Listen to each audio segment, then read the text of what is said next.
Hey everybody, I hope you're having a great summer. We're going to do just a little 5-minute idea about on Parsha Pנחas.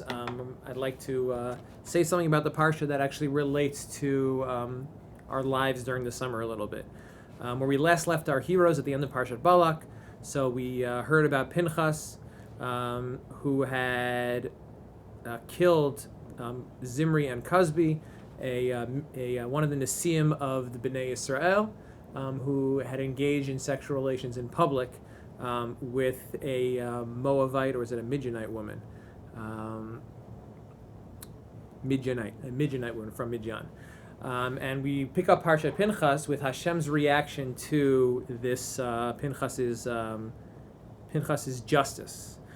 Vaydaber Hashem Moshe Lemor, Pנחas ben Elazar ben Aaron HaKohen. So Pנחas, the son of Elazar, the son of Aaron HaKohen, Heshiv et chamati mi'al bnei Yisrael, has basically removed the anger from Hashem on Bnei Israel. Hashem had put a plague on Bnei Israel, and Pנחas's actions removed the plague.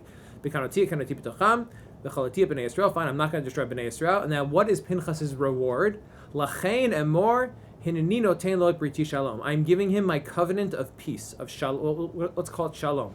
I'm giving him my covenant of shalom. And the question that arises immediately is, well, does this really seem to be an appropriate reward? Pנחas killed two people actually, and is it really an appropriate reward to give him shalom, a brit of peace, when he did something which is so violent? So, on a very basic level, you could say, well, yeah, that's the point. Pנחas had to do an action that was violent, and he did it for God's sake. And in order to kind of help Pנחas balance himself, God gave him this sense of peace a little bit. But if you take a little bit of a deeper look into what shalom really is, you realize that it goes a little bit further.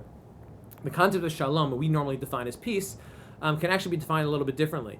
You start with an example between two people or two countries or two groups that are fighting with one another. Peace would be if they both parties that are fighting decide, you know what, we don't have to fight anymore. We're going to give up. I don't like you, you don't like me, but we'll sign a peace treaty, right? We won't fight. I won't shoot at you, you won't shoot at me.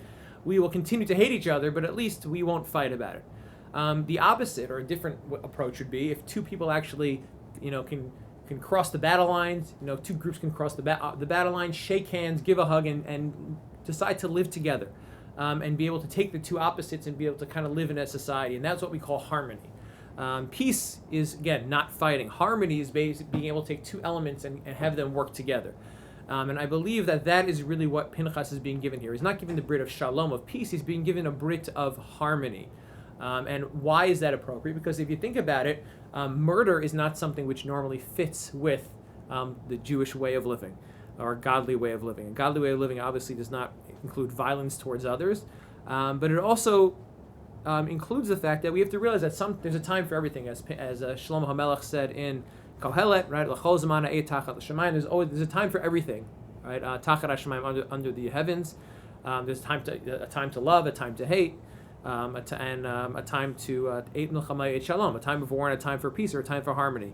And Pנחas realizing that it's not all about doing things one way, but you have to live in a harmonious life where sometimes there are things that are opposites of one another. In this case, living a peaceful life of a Jew and a godly life, and then sometimes needing to kill. He was able to take those two elements and kind of put them together and say, I understand that these two opposites actually can work together. And in this case, I use murder for the sake of stopping the plague of Bnei Israel and really making an example of Zimri and Cosby.